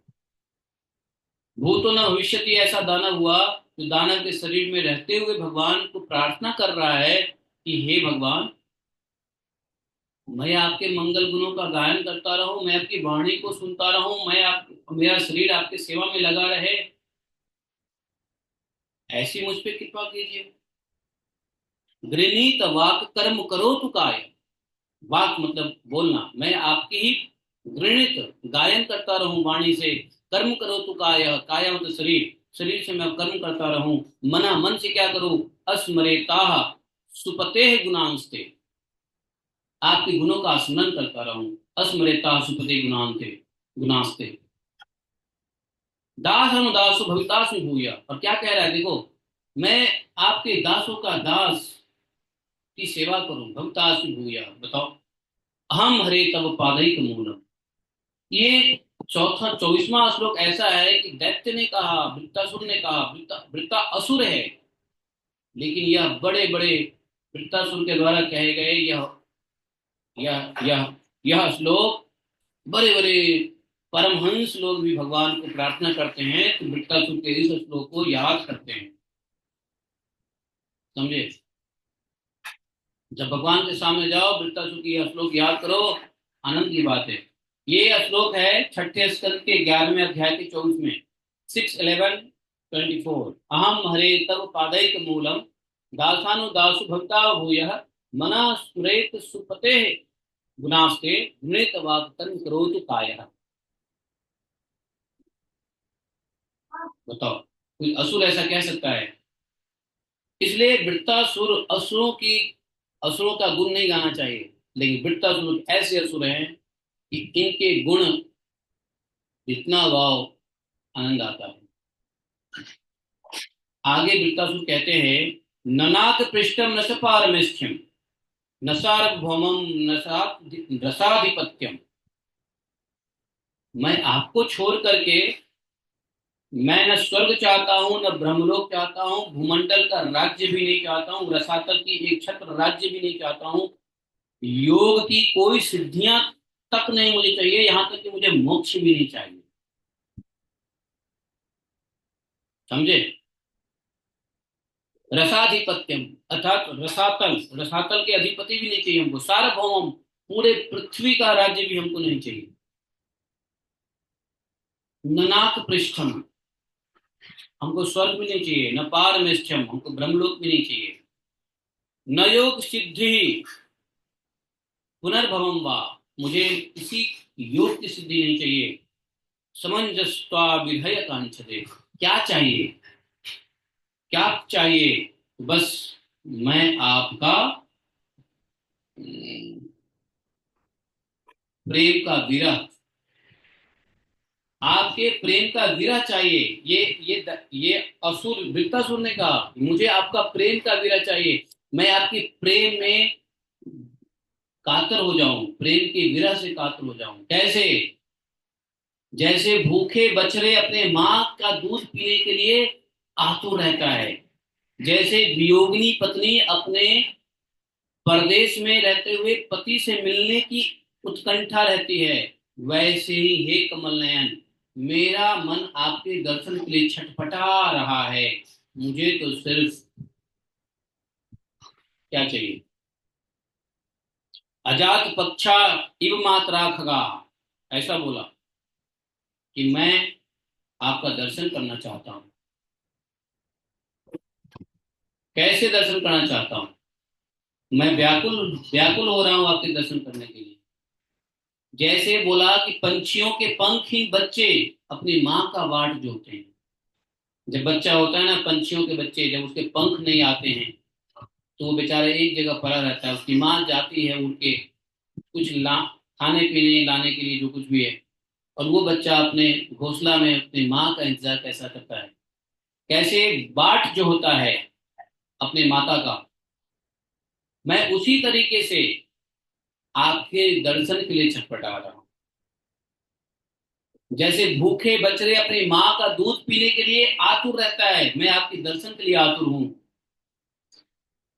जैसे कोई किसी पत्नी का पति विदेश में रह रहा हो और पत्नी उससे मिलने की इंतजार कर रहा हो, मैं उसी तरह छटपटा रहा हूँ आपसे दर्शन करने के लिए। हे प्रभु, मैं मुक्ति नहीं चाहता। मेरे कर्म के फलस्वरूप मुझे बार बार जन्म मृत्यु के चक्कर में भटकना पड़े, मुझे इसका कोई परवाह नहीं है। वृत्तासुर कह रहे हैं मुझे कर्म के फल में बार बार मृत्यु के चक्कर में भटक जन्म मृत्यु के चक्कर में भटकना पड़े, मुझे इसकी कोई परवाह नहीं है। परंतु मैं जहां जहां जाऊं, जिस जिस योनि में जाऊं, जहां जहां भी जन्म लूं, वहां वहां भगवान के प्यारे भक्त जनों से मेरी प्रेम मैत्री बढ़ती बनी रहे। हे स्वामी, हे भगवान, मैं केवल यही चाहता हूं कि जो लोग आपकी माया से इस शरीर स्त्री पुत्र धन से आसक्त हो रहे हैं, उनके साथ मेरा कभी किसी प्रकार का संबंध ना होवे। देख लीजिए, वृत्तासुर असुर है, वृत्त असुर है, और ऐसा वृत्त असुर भगवान को कह रहा है, प्रार्थना कर रहा है कि मैं अपने कर्म से बार बार जन्म मृत्यु के चक्र में पड़ूं, मुझे कोई प्रॉब्लम नहीं है, मुझे इसकी परवाह नहीं है, मैं डरता नहीं जन्म मृत्यु से। बस एक कृपा करना कि हर जन्म में चाहे जितनी जन्म लेनी पड़े, अपने कर्म से हमको आपके भक्तों का ही संग मिले, आपके भक्तों से मेरी प्रेम मैत्री बढ़े। भगवान की भक्त से यदि प्रेम मैत्री बढ़ता है तो भगवान से नजदीकता बढ़ता है। जो भगवान भक्तों से दूर है, जो भगवान के भक्तों से दूर रहता है, भगवान के भक्तों को देख के खुश नहीं होता है, जो भगवान के भक्तों को स्वागत नहीं करता है, जो भगवान के भक्तों को खिलाता पिलाता नहीं है, भगवान उससे बहुत दूर रहते हैं। तो भगवान के भक्त प्रेमी ही भगवान के प्रेमी बन जाते हैं। इसलिए बोला कि मैं आपके प्यारे भक्त जनों से मेरी प्रेम मैत्री बनी रहे बस। और एक बात और बोल दिया कि ऐसा जरूर कृपा करना कि आप मुझे ऐसे लोगों का कोई संबंध नहीं मत देना। मैं ऐसे लोगों से कोई संबंध नहीं चाहता हूं जो सिर्फ अपने देह गेह, अपना शरीर अपना घर में लगा हुआ है, जिसका मन जो अपने पुत्र स्त्री में ही लगा हुआ है, जो मकान दुकान के चक्कर में ही फंसा हुआ है, ऐसे आसक्त व्यक्ति का मैं कोई संपर्क नहीं रखना चाहता। मैं कभी संबंध नहीं चाहता ऐसे व्यक्तियों का। मैं आपके भक्तों से संबंध चाहता हूँ, आपके भक्तों से प्रेम चाहता हूँ, आपके भक्तों के मित्रता चाहता हूँ। जो आपके भक्त नहीं है उससे मैं कोई संबंध नहीं चाहता। ये वृत्त असुर कह रहे हैं। भगवान के भक्त यही चाहते हैं वास्तव में। इससे पता चलता है वृत्त असुर कितना बड़ा भक्त था इंटरनली। एक्सटर्नली तो वो असुर था। अब ये बात कौन सुन रहा है? ये बात सुन रहा है सामने खड़ा इंद्र। इंद्र सर झुकाए हुए है, पानी पानी हो गया, इंद्र पसीना आ रहा है इंद्र को। ये क्या बोलता है? ये असुर है। इंद्र को लगा कि वाकई ये असुर नहीं है, मैं असुर। वृत्तासुर की वाणी को सुन के इंद्र को लगा कि इंद्र, ये वृत्ता असुर असुर नहीं है, वास्तव में मैं ही असुर हूं। क्योंकि भगवान के भक्त साधु लोग जब आईना दिखाते हैं तो पता चलता है मैं कितना बड़ा असुर हूं। आईना देखने की क्षमता होनी चाहिए। इंद्र को अभी तक आईना दिखाने वाला कोई नहीं मिला है, लड़ाई में मिल गया आईना दिखाने वाला। वृत्तासुर, समझे? वृत्तासुर का वध हो जाता है फिर भी, लेकिन इतना सुन करके इंद्र सकपक हो जाता है। इंद्र को कुछ समझ में नहीं आता, मैं क्या करूं, इसको मारना नहीं चाहिए, तो भगवान का भक्त लग रहा है, मारना नहीं चाहिए। इंद्र को पहले ही टेंशन है कि मैं पहले ही ब्रह्म हत्या के पाप से जूझ रहा हूं, अब इसकी बातों से लग रहा है कि भगवान का भक्त है। अभी भगवान के भक्त को मारूंगा तो भगवान नाराज नहीं हो जाएंगे क्या? इंद्र परेशान है। सुखदेव गोस्वामी कहते हैं कि राजन, वृत्तासुर रणभूमि में अपना शरीर छोड़ना चाहता था। वृत्तासुर चाह रहा है कि अपना शरीर छोड़ना, कहाँ रणभूमि में। वृत्तासुर जीतना नहीं चाह रहा है। वास्तव में वृत्तासुर को जीतने की इच्छा नहीं है। अब जीतेगा क्या करेगा वो? जीत करके क्या कर लेगा? भगवान के ही कार्य करने वाले देवी देवताओं को मार के क्या होगा, उसको क्या मिलने वाला है? देवी देवता भगवान के कार्य करते हैं, तो जो भगवान के कार्य कर रहे हैं, तो ये चाहता है कि मैं अपना शरीर त्याग दूं। हाथी, क्या नाम था उस हाथी का? ऐरावत। नहीं, नहीं, गजेंद्र, गजेंद्र, गजेंद्र नाम का एक हाथी था ना। तो गजेंद्र मोक्ष में गजेंद्र क्या कह रहे भगवान को? 1000 वर्ष तक गजेंद्र ने कोशिश कर ली ग्राह से छूटने का, ग्राह से छूटा ही नहीं गजेंद्र। अब थक गया, अब भगवान की प्रार्थना कर रहा है, लेकिन इतना प्रयास करने के बाद भी उसको अब रियलाइज हुआ है। तो उसमें एक बड़ा अच्छा श्लोक है गजेंद्र मोक्ष में, पढ़ो तो समझ में आएगी। जिजीविषाहम नाम याति अंतर बहिश्चावृत अन्य इच्छा में कालेन यस्य किलो, ऐसा एक श्लोक है जिजीविषामी, ऐसा एक श्लोक है ना गजेंद्र मोक्ष में। तो गजेंद्र जी कह रहे हैं कि मैं इस शरीर को लेके क्या करूंगा, अब मुझे यह शरीर लेने की, रखने की इच्छा नहीं। मुझे ये शरीर त्यागना है, मुझे मत बचाओ, मुझे बचना नहीं है, मुझे ग्रह से बचना नहीं है। जो शरीर क्या है, अंदर और बाहर से तमस है, तमसावृत, वो श्लोक है जिजी विषाम न हम याति अंतर बहिश्चावृतो अन्य इच्छा में काले न विप्लव तस्य, ऐसा कहा है गजेंद्र ने। ये शरीर क्या है? ये शरीर तामस, तामस से बना हुआ है। ये शरीर पैदा कैसे होता है? तामस क्रिया से पैदा होता है। संभोग क्रिया से शरीर पैदा होता है। संभोग क्या है? तामस क्रिया। तो तामस क्रिया से उत्पन्न यह तामसिक शरीर, जो बाहर से भी तामसिक है, अंदर से भी तामसिक, अंदर से जो तामसिक है, बाहर से भी तामसिक है। मैं ऐसे शरीर को लेके क्या करूंगा? ना ना ना, मुझको अपना शरीर नहीं चाहिए। गजेंद्र कह रहे हैं कि नहीं, अब मुझको अपना शरीर नहीं चाहिए, अब गजेंद्र को जीने की इच्छा नहीं है। वही यहाँ वृत्तासुर के साथ हुआ। वृत्तासुर शरीर छोड़ना चाहता है, जीतना नहीं चाहता है, क्योंकि उसे, उसके विचार से इंद्र पर विजय प्राप्त करके स्वर्ग पाने की अपेक्षा मरकर भगवान को प्राप्त करना श्रेष्ठ। वृत्तासुर कितना चतुर है, वो चाहता तो इंद्र को मार सकता था, लेकिन वो चाहता है कि इंद्र को मार के मैं क्या करूंगा, स्वर्ग मिलेगा, लेकिन मैं मरूंगा तो भगवान का भक्ति करूंगा। तो भगवान के भक्त कभी स्वर्ग नहीं चाहते। स्वर्ग बड़ा टेंशन का काम है, मैंने बताया था पहले भी। अब लोग बाग अज्ञानता में ले देते हैं स्वर्गवासी। अरे स्वर्गवासी हुआ नरकवासी हुआ किसको पता है? लिख देंगे स्वर्गवासी, अरे स्वर्ग में तो नरक से भी ज्यादा टेंशन है भाई। नरक काट के आदमी शुद्ध होके आएगा, भक्ति करेगा, लेकिन स्वर्ग में जाएगा तो लंबा फंसेगा। नरक से ज्यादा आयु है स्वर्ग की। स्वर्ग तो बहुत टेंशन वाला काम है। लोग अपने बाप मरते हैं लिख देते हैं स्वर्गवासी। एक हमारा जानने वाला है, उसके पिताजी मर गए अभी 10 दिन पहले।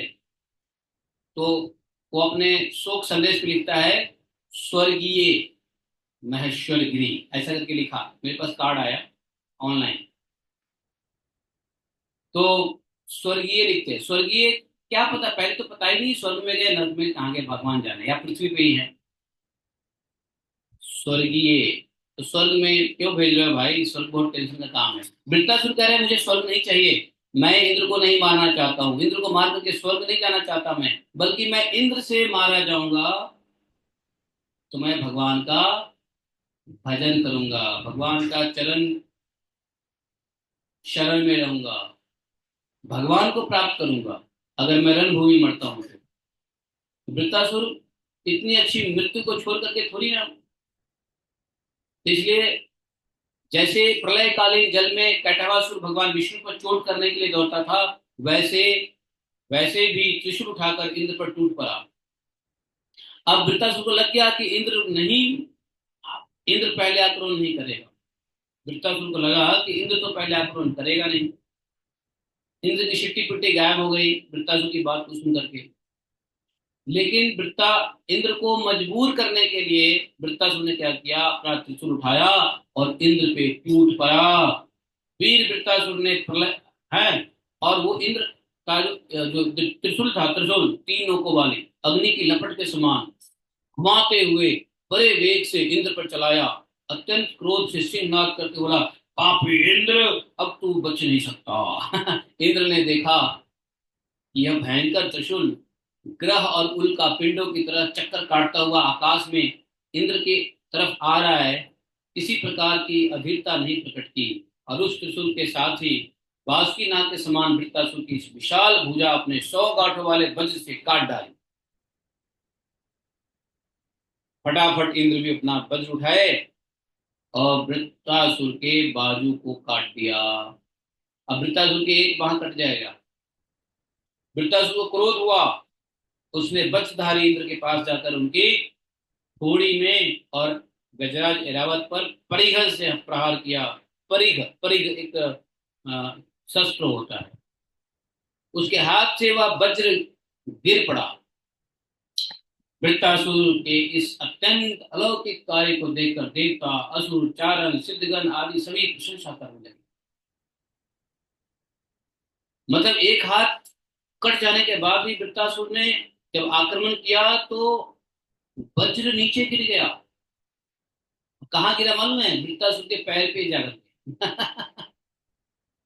अब इंद्र जाए तो कैसे जाए वृत्तासुर के पैर से वज्र को उठाने, शत्रु के सामने कैसे झुके बेचारा।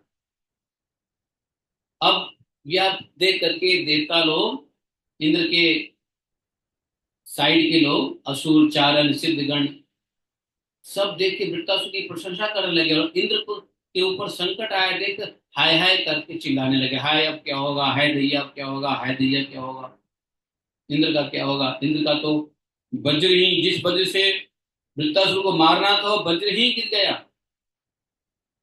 हाय हाय मच गया।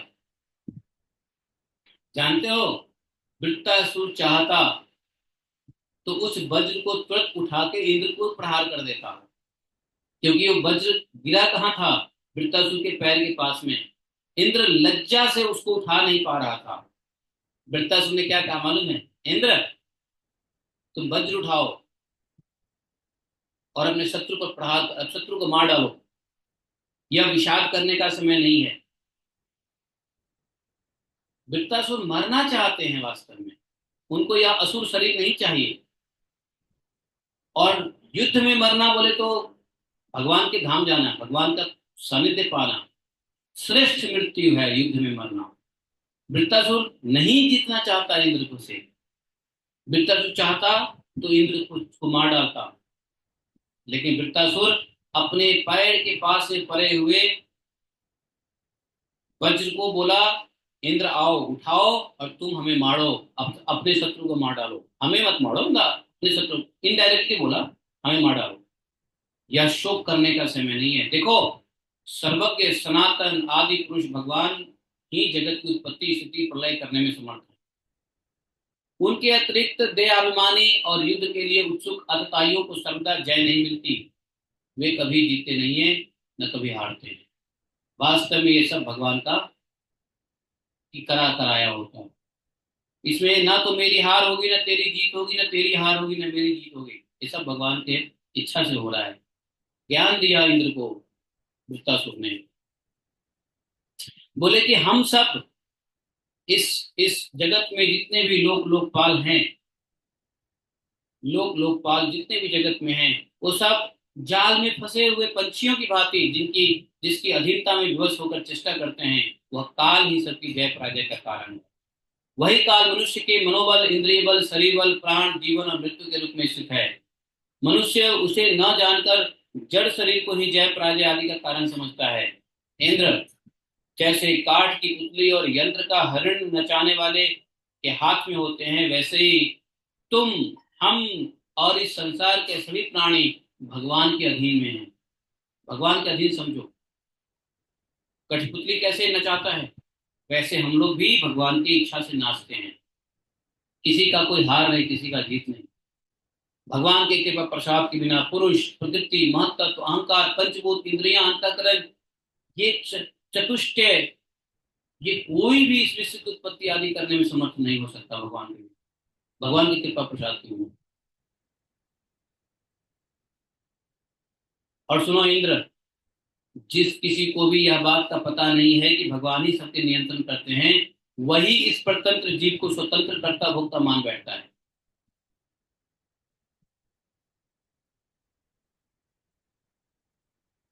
जीव स्वतंत्र नहीं है। जीव स्वतंत्र कब समझता है? जब उसको लगता है कि भगवान के नियंत्रण में कुछ नहीं है, तो अपने को स्वतंत्र मान बैठता है, स्वतंत्र कर्ता और भोक्ता मान बैठता है। जिसको इस बात का पता नहीं है कि भगवान ही सबका नियंत्रण करते हैं, वही परतंत्र जीव को स्वतंत्र समझने बैठ लगता है। बल्कि जीव है परतंत्र, लेकिन सोचता है जीव स्वतंत्र है, हम इंजॉयमेंट करेंगे, जीव कुछ भी कर लेगा। नहीं कर सकता जीव, जीव परतंत्र है। वस्तुतः वास्तव में स्वयं भगवान ही प्राणियों के द्वारा प्राणियों की रचना और उन्हीं के द्वारा उसका संहार करते हैं। भगवान क्या करते हैं? प्राणियों से प्राणी का रचना करवाते हैं और प्राणियों से प्राणी का संहार करवाते हैं, बस। जिस प्रकार इच्छा न होने पर भी समय विपरीत होने से मनुष्य को मृत्यु अक्षय प्राप्त होता है, वैसे ही समय की अनुकूलता होने पर, इच्छा न होने पर भी उसे आयु, लक्ष्मी, यश, ऐश्वर्य आदि भोग मिल जाते हैं। वृत्तासुर की बात सुन के तो ऐसा लग रहा है कि वृत्तासुर मिले तो गला लगा लो, गले लगा लो, कम से कम वृत्तासुर से आशीर्वाद ले लो। वृत्तासुर कह रहे, देखो, जब मनुष्य का समय विपरीत होता है, जब समय साथ नहीं देता है, तो मृत्यु, अपयश, दुख प्राप्त होता है, बदनामी मिलती है मनुष्य को। जब समय विपरीत होता है, विपरीत समय क्यों क्यों होता है? समय विपरीत क्यों होता है? अपने कर्मों के फल के लिए। समय विपरीत होता है अपने कर्मों के फल के लिए, और समय अनुकूल होता है अपने पुण्यों के फल के लिए। समय का विपरीत और अनुकूल होना पुण्य और पाप का ही फल है। तो जब तक पाप उदय होता है, समय विपरीत हो जाता है। जब पुण्य उदय होता है, समय अनुकूल हो जाता है। जब समय विपरीत होता है तो बदनामी मिलती है, अपयश मिलता है, हाँ, मृत्यु तक मिल जाता है लोगों को। लेकिन समय जब अनुकूल हो, तो आयु, लक्ष्मी, ऐश्वर्य, धन, इसकी प्राप्ति हो जाती है, भोग की प्राप्ति हो जाती है। समझे? इसलिए यश हो या अपयश, जय हो या पराजय, सुख हो या दुख, जीवन हो या मरण, इनमें से किसी एक की इच्छा अनिच्छा न रख करके, देखो, न यश की इच्छा करो, न अपयश की, न वाहवाही की इच्छा करो, न तो जूते की माला की इच्छा करो, न फूल के माला की इच्छा करो, न जय की इच्छा करो, न पराजय, न दुख की, न गरीबी, न अमीरी। इसको इच्छा जो नहीं करके हर परिस्थिति में समान रह करके भगवान की भक्ति करता है, वह कभी भी हर्ष और शोक के वशीभूत नहीं होता। इसलिए नहीं होना भी चाहिए। तो चाहे कुछ भी हो जीवन में, भक्ति तो बनी रहनी चाहिए। और यह ज्ञान भागवतम सुनोगे, समझेंगे हम लोग, तब जाके ये सब समझ में। मेंटल कंडीशनिंग तभी होगी जब ज्ञान मिलेगा। इसलिए ज्ञान योग को भगवान ने सूत्र बताया, पहला बताया सबको ज्ञान योग लेना है, सबको ज्ञान लेना है। भागवत ज्ञान जो नहीं लिया बेकार जीवन है। साधना के साथ साथ ज्ञान भी जरूरी है, प्रेम के साथ साथ ज्ञान भी जरूरी है, पूजा के साथ साथ ज्ञान भी जरूरी है, भक्ति के साथ साथ ज्ञान भी जरूरी है। समझे? इसलिए भगवान ने सबको, हर एक जीव को ज्ञान देने का अवसर देते हैं। हम लोग को भी ये अवसर मिला हुआ है भागवतम के माध्यम से सब समझने के लिए। सौभाग्यशाली हैं हम लोग, नहीं, जो भागवतम के माध्यम से ये सब समझ रहे हैं। आप लोग सोचो, दुनिया में कितने लोग हैं जो भागवतम से ये सब नहीं सुन रहे हैं, नहीं समझ रहे हैं, कितने, उनका भाग्य कितना खराब है। अंदाजा लगा सकते हो जिनको यह ज्ञान नहीं मिल रहा है कितना भाग्य खराब है। और जिन जो लोग इस ज्ञान से वंचित है, वो पता नहीं कौन से अंधेरे में तीर चला रहे हैं। आप समझ रहे हो? अब इस ज्ञान को छोड़ करके हम पता नहीं अपनी बुद्धि को कहाँ कहाँ लगाए जा रहे हैं। अच्छा हुआ तो उसी में घुस गए, बुरा हुआ तो उसी से परेशान हो गए, किसी ने कुछ कह दिया तो दिल पे लगा लिया, किसी ने कुछ बुराई कर दी तो उसको सर पे उठा लिया। भगवान ने इसी को गीता में भी कहा है। कौन सा श्लोक है गीता का? न सोचती न कांचती। हम्म, कौन सा श्लोक है वो?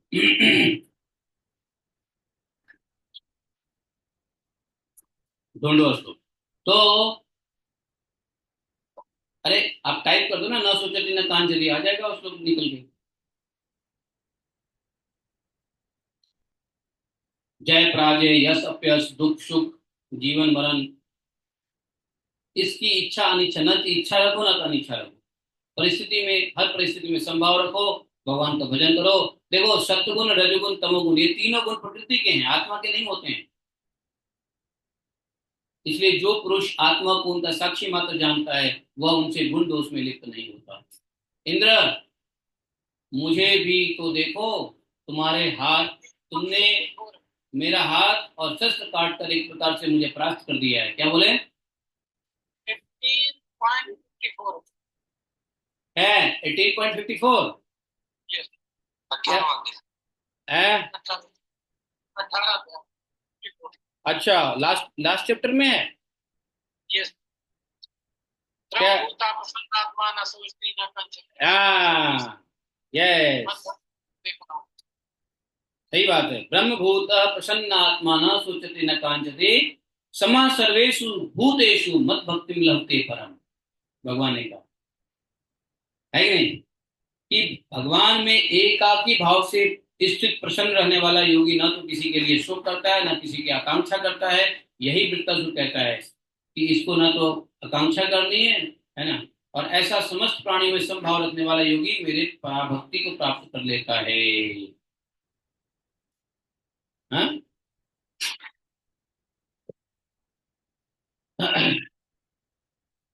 और एक और श्लोक है ना गीता में, कौन सा श्लोक है? लाभा लाभ जया जय, वो कौन सा श्लोक है? नंबर निकालो। लाभ लाभ जया जय, लाभ लाभ जय अजय, वो भी एक श्लोक है। उसमें भी भगवान यही कह रहे हैं कि आपको क्या करना है, समत्व में रहना है। उसमें भी कहते हैं भगवान समत्तम योग उच्चते, जो दोनों के बीच में चलता है, समत्तम योग वह योग है। सेकेंड चैप्टर में शायद होगा वो। तो बोले, वृत्तासुर बोले इंद्र को कि इंद्र, मुझे तो देखो, तुमने मेरा हाथ और है। हाँ वही सेकेंड चैप्टर में 2.38, यस। देखो क्या लिखा है। सुख दुखे समय कृत्वा, हाँ, सुख दुखे, सुख दुखे समय कृत्वा, लाभा लाभ जया जयो, ततो युद्धा युजस्व नैव पापम वात्स्यसि। जय पराजय, लाभ हानि, दुख सुख को समान समझकर उसके बाद युद्ध के लिए तैयार हो जाओ। इस प्रकार युद्ध करके तुम पाप को नहीं प्राप्त करो।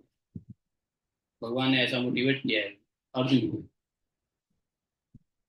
तो जीवन जो है वो भी एक युद्ध है। किसके साथ?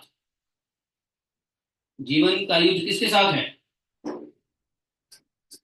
किसी ससुर दामाद के साथ नहीं है, भाई बंधु के साथ नहीं है युद्ध, पड़ोसी के साथ नहीं है युद्ध। जीवन का युद्ध किसके साथ है? अपनी ही माया के साथ, अज्ञानता के साथ। जीवन की लड़ाई भगवान की माया के साथ है, अर्थात अज्ञान के साथ, अज्ञानता के साथ। ज्ञान ले लो, लड़ाई को जीत जाओगे। भगवत ज्ञान से ही इस अज्ञान रूपी माया से जीता जा सकता है। तो यही लड़ाई है। जो जितना भगवत ज्ञान लेगा, भजन करेगा, वो भगवान की इस गुणमयी माया जो अज्ञान है, उससे उतना ही वो ऊपर निकलेगा, उतना ही विजय प्राप्त करेगा। जो जितना नहीं लेगा ज्ञान, नहीं भजन करेगा, उतना ही वो फंसा रहेगा इस अज्ञानता में, माया में। तो हर जीव का यही लड़ाई है इस संसार में। प्रभु जी, 12वें अध्याय का 17वां श्लोक भी है प्रभु जी, जो न हस्यति न देष्टि न शोचति ना सोचती न कांचती, यस। तो परित्यागी भक्ति मान्य समय। बिल्कुल बिल्कुल, वो भी है, 12वें अध्याय में भी है। भगवान कई एक ही बात को गीता में कई बार समझाने की कोशिश की है। तो वही बात है। तो अभी वो लड़ाई भगवान अर्जुन की लड़ाई थी कौरवों से, हमारी लड़ाई है माया से, अज्ञानता से। तो फिट वही बैठता है। कौरव भी तो अज्ञान था, कौरव भी तो अज्ञान ही था ना, और माया भी अज्ञान है। तो हम माया से भी लड़ेंगे तो उसमें कैसा मूड रहना चाहिए? ऐसा ही रहना चाहिए, लाभा लाभ जया जय, न सोचती न कांचती। तो यह युद्ध क्या है? देखो इंद्र, तुमने मेरा भी शस्त्र काट दिया, तुमने मेरा एक भुजा काट दिया, फिर भी मैं तुम्हारे प्राण लेने के लिए यथाशक्ति प्रयत्न कर रहा हूं। अभी भी मैं तुम्हारे प्राण लेने के लिए प्रयत्न कर रहा हूं। ये युद्ध क्या है? अरे इंद्र, यह युद्ध क्या है? जुआ का खेल है बेटा। जुआ का खेल है। इसमें प्राण की बाजी लगती है। युद्ध जुआ का खेल है। बाजी किसकी लगती है? प्राण की। जुआ में किसकी बाजी लगती है? किसी वस्तु की, रुपए पैसे, किसी भी वस्तु की जुआ लगती है, प्राण बाजी लगती है। यहाँ पे युद्ध में प्राण की बाजी लगती है। बाणों के पास से डाले जाते हैं पाशे। युद्ध में किसका पाशा है? बाण के पास डाले जाते हैं। और वाहन ही चौरस चौसर है, वाहन। और इसमें पहले से यह बात नहीं मालूम होती है कौन जीतेगा कौन हारेगा, किसका प्राण जाएगा किसका प्राण नहीं जाएगा, इसलिए तुम लड़ो। सुखदेव जी कहते हैं, परीक्षित, वृत्तासुर के यह सत्य निष्कपट वचन सुनकर इंद्र ने उसका आदर किया।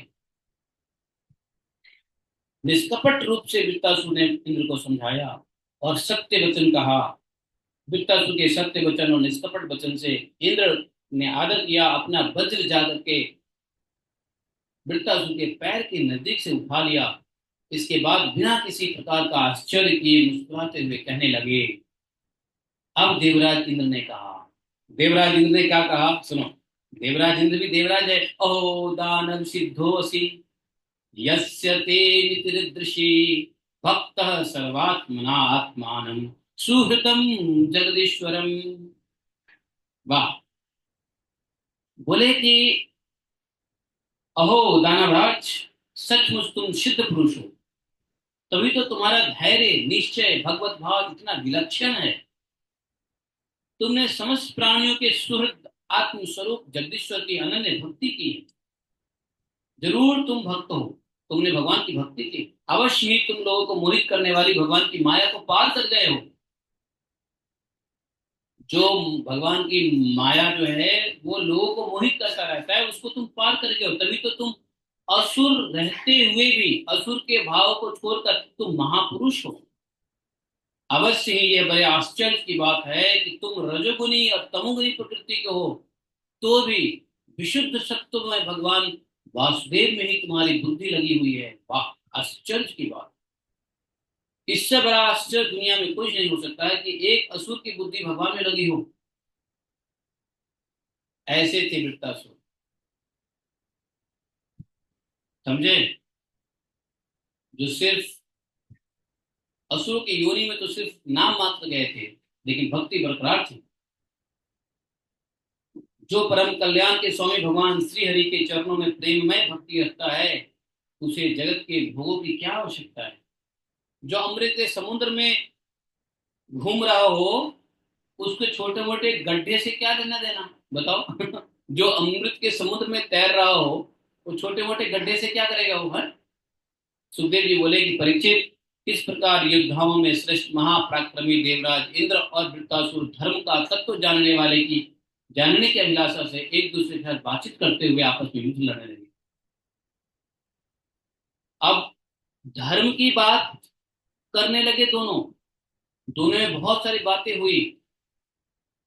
बताओ, जानते हो दो ही लड़ाई हुई दुनिया में जिसमें युद्ध करते समय ही धर्म की बात हुई। एक लड़ाई हुई कुरुक्षेत्र में, और दूसरी लड़ाई हुई वृत्तासुर इंद्र के साथ। कुरुक्षेत्र को धर्म क्षेत्र क्यों कहा? क्योंकि युद्ध क्षेत्र में धर्म की बात हुई, इसलिए उसको धर्म क्षेत्र कहा। कुरुक्षेत्र के युद्ध क्षेत्र में धर्म का चर्चा हुआ, धर्म की वाणी अवतरित हुई भगवान के मुंह से, इसलिए उसको धर्म क्षेत्र कहा गया। और इंद्र धर्म क्षेत्र। हाँ, और एक तो वृत्तासुर और इंद्र दोनों के बीच में धर्म की बात हो रही है। तीसरी कोई लड़ाई हुई ही नहीं आज तक जो लड़ते लड़ते धर्म की बात हो रहा हो।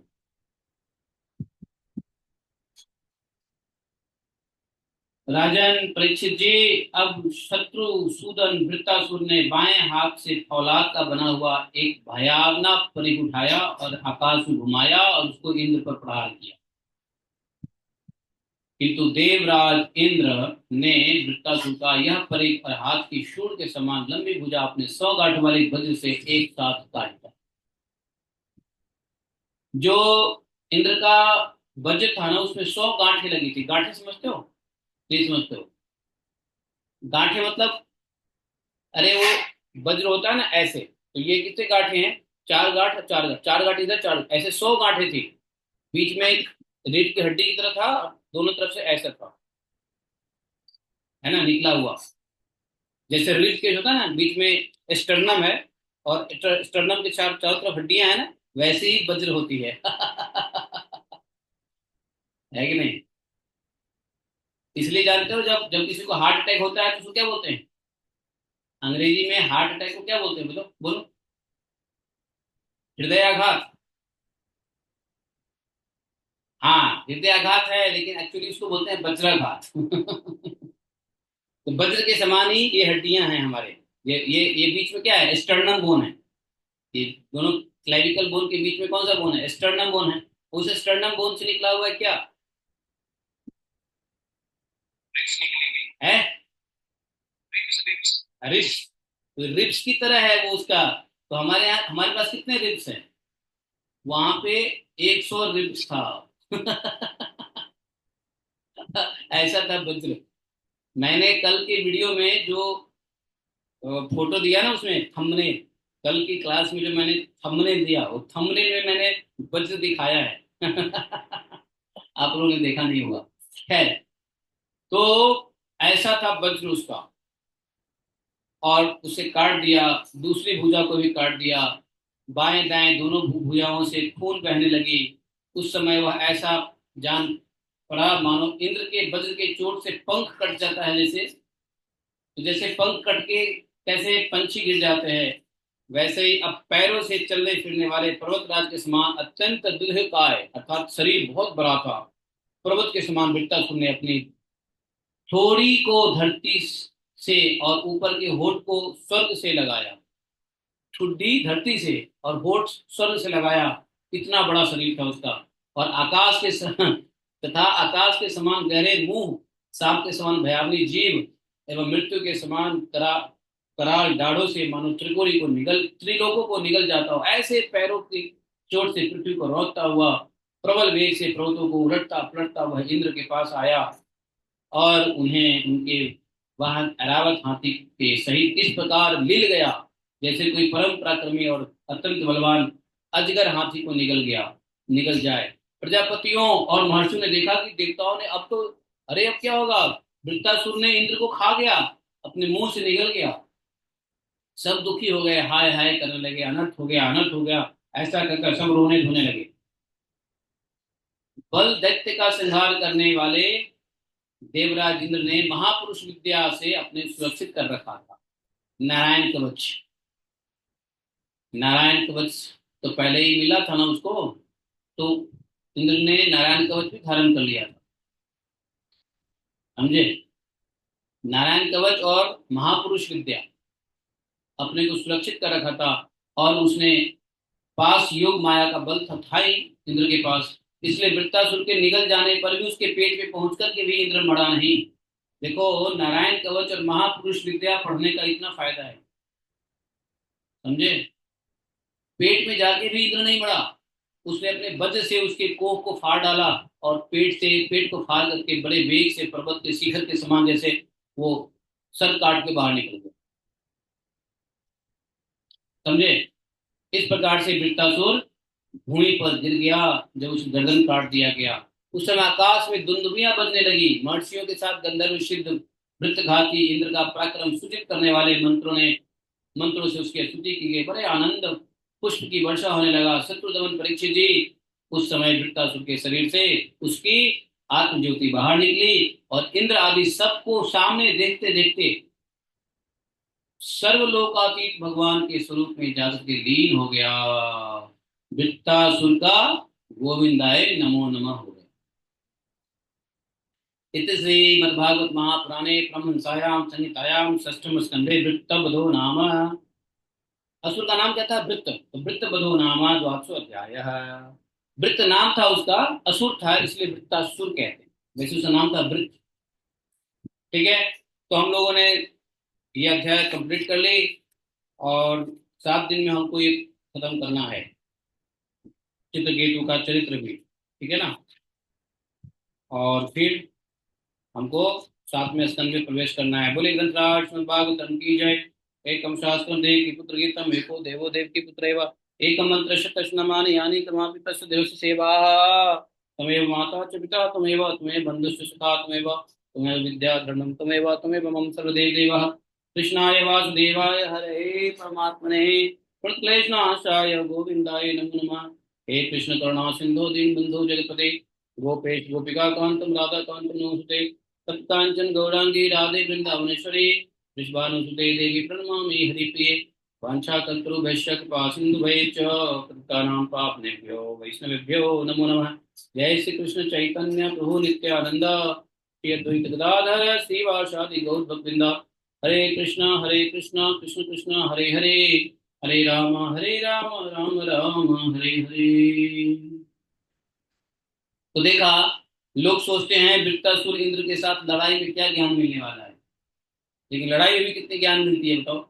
है युद्ध, वृत्तासुर और इंद्र के साथ युद्ध होता है तो उसमें भागवतम के परम परम ज्ञान मिलते हैं। नहीं, लोग बाकी इस चैप्टर को छोड़ देते हैं, वक्ता लोग, क्या लड़ाई करना, क्या लड़ाई तो हुआ, वृत्तासुर मारा गया, इंद्र जैसे तैसे।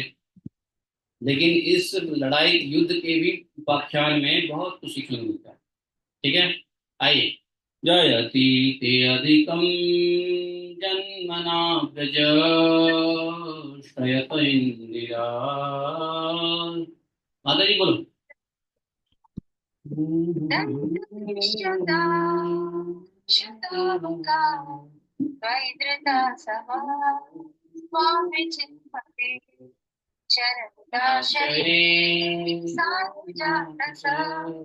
सरसिजोदरा